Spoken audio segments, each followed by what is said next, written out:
හිතනවා මේක තමයි මගේ පළවෙනි බ්ලොග් එක.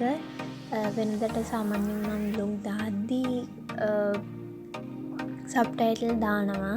ඒ කියන්නේ ටයිප් කරලා මට අවශ්‍ය දේ මම වීඩියෝ එකේ එහෙම දානවා. ඉතින් මං හිතුවා එක පාරක් මගේ කටහඬින් බ්ලොග් එකක් කරොත් හොඳයි කියලා ඔයගොල්ලන්ට වෙනසකටත් එක්ක.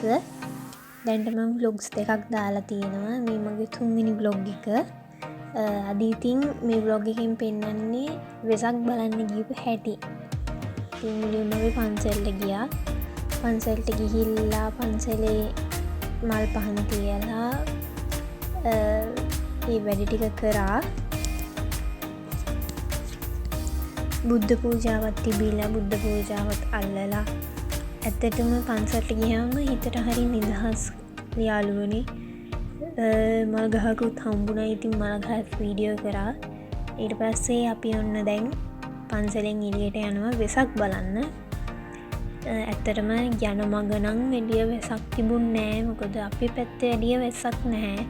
එක නූඩල්ස් දන්සලක් තිබ්බා. එච්චරම තමයි හම්බුනේ. නැත්තම් ඇත්තටම දන්සල් හම්බුන්නේ නෑ. ඊට පස්සේ අපි හිතුවා දන්සලකින් කනවට වඩා අපි ගිහිල්ලා ෆුඩ් සිටියෙන් මොනවා හරි අරගෙන කමු කියලා. අපිට පස්සේ ආපිකෝ එකට ගියා. ආපිකෝ එකට ගිහිල්ලා අපේ අක්කා එයාට ගෙදරට අවශ්‍ය කුළුබඩු ටිකක් බැලුවා. ඒකක් ගන්න ඕනේ කියලා. ඒ නිසා ඒ ගම්මම මාත් මට කන්න මොනවද තියෙන්නේ කියලා බැලුවා. ඇත්තටම ওই කෑල්ලේ නම් කිසිම කන්න දෙයක් තිබ්බේ නෑ. හැබැයි ෂැම්පු බෝතල් දෙකක් නම් ගන්න උවමනාවෙන් තිබ්බා. ඒ හින්දා ෂැම්පු බෝතල් දෙකක් ගත්තා.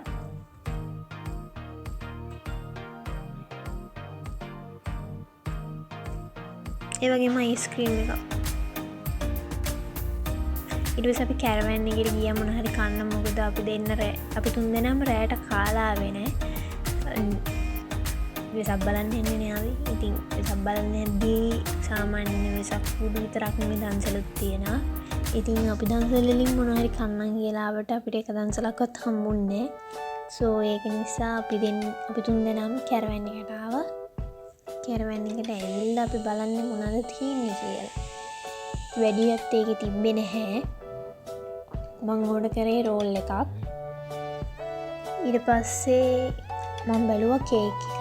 මොකද මම මේ කේක් වලට මාරම ආසයි. කැරවෑන් එකේ කේක් මාරම රහයි.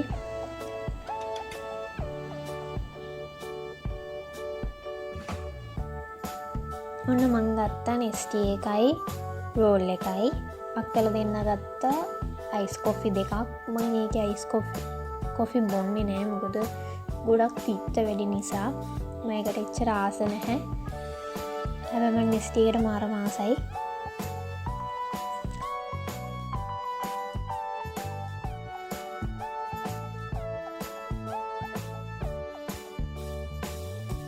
ඊළඟට අපි ගියා එක කඩයකට. ඒක නිකන් සේල් දාලා වගේ තියෙන කඩයක්. නිකන් තොග කඩයක් වගේ. ඒ කියන්නේ හැමදේම වගේ ඒකේ තියෙනවා. ඒ කියන්නේ වීදුරු බඩු, සෙල්ලම් බඩු, පොත්පත් අර මේව හැමදේම මේකේ තිබ්බා. ඔයගලන්ට මම පෙන්නන්නම්. ඒකෙන් හැමදේම ඔයාලට ගන්න පුළුවන්. අඩු ගානට ලාභත් එක්ක. ඔය ඉලෙක්ට්‍රික්ස් බඩු එහෙම ගොඩක් තිබ්බා.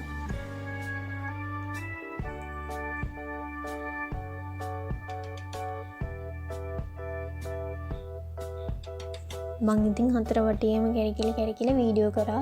මොකද ඔයගොල්ලන්ට වීඩියෝ එකක් ගේන්න උවමනා නිසා.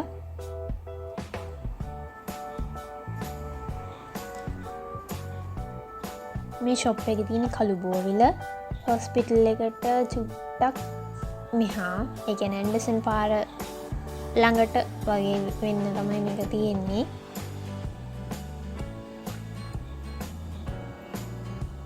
මම බලන හැම එකකම ප්‍රයිස් මම ඔයගලන්ට පෙන්නන්නම්. ඒ වගේම ක්වොලිටි එක කොහොමද කියලා පෙන්නන්න. මේකේ බැටරි නැති නිසා තමයි මේක වැඩ නැත්තේ. මේකේ බැටරියක් දැම්මම මම හිතන්නේ හොඳට වැඩ වෙයි.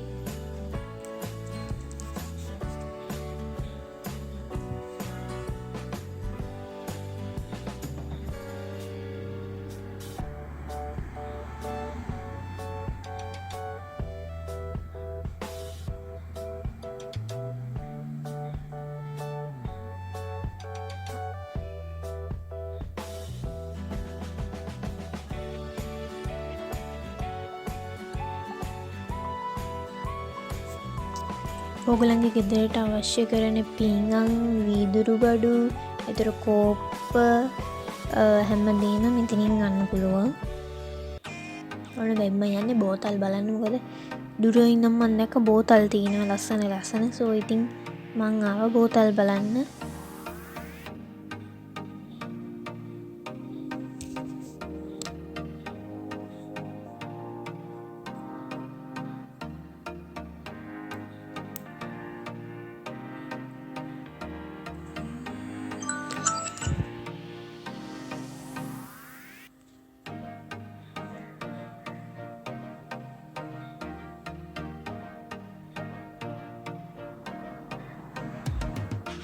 මේ වල ඇත්තටම ක්වොලිටිය ගොඩක් හොඳයි.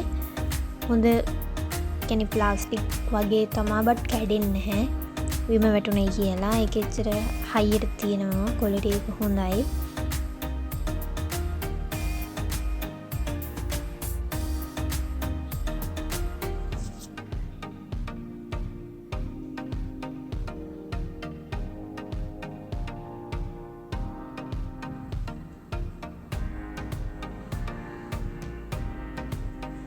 මෙතන USB cables, එතකොට AirPods, එතකොට Apple phones වලට කලින් ආව earphones මෙතනින් ගන්න පුළුවන් අඩු ගානට.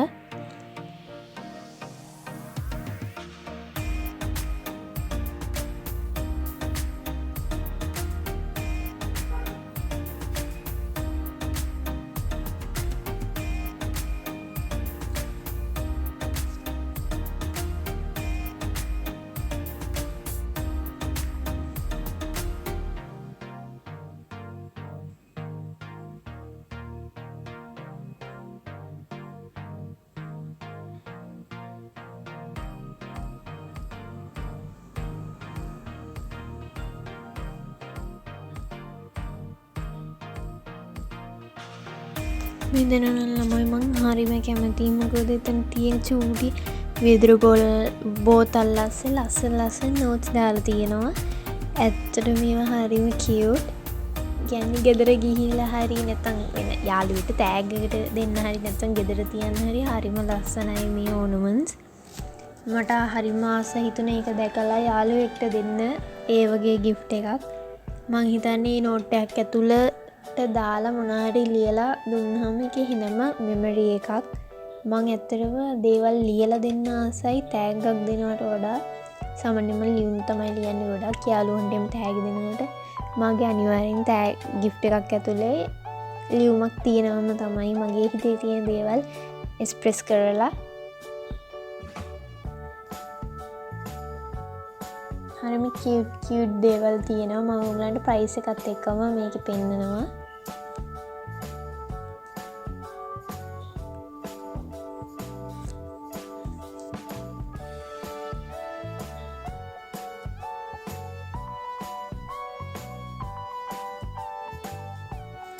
දැන් තමයි අපි ගෙදර යන ළමයි. දැන් රෑ 9යි.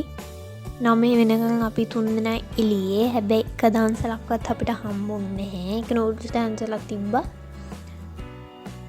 අපේ ලොකුවක්වත් නූඩල්ස් කන්න බෑ කියලා ගියේ නැහැ. එහෙනම් ඉතින් මෙතනින් vlog එක ඉවරයි. bye guys. ආයෙත් ඊළඟ vlog එකකින් හම්බෙමු.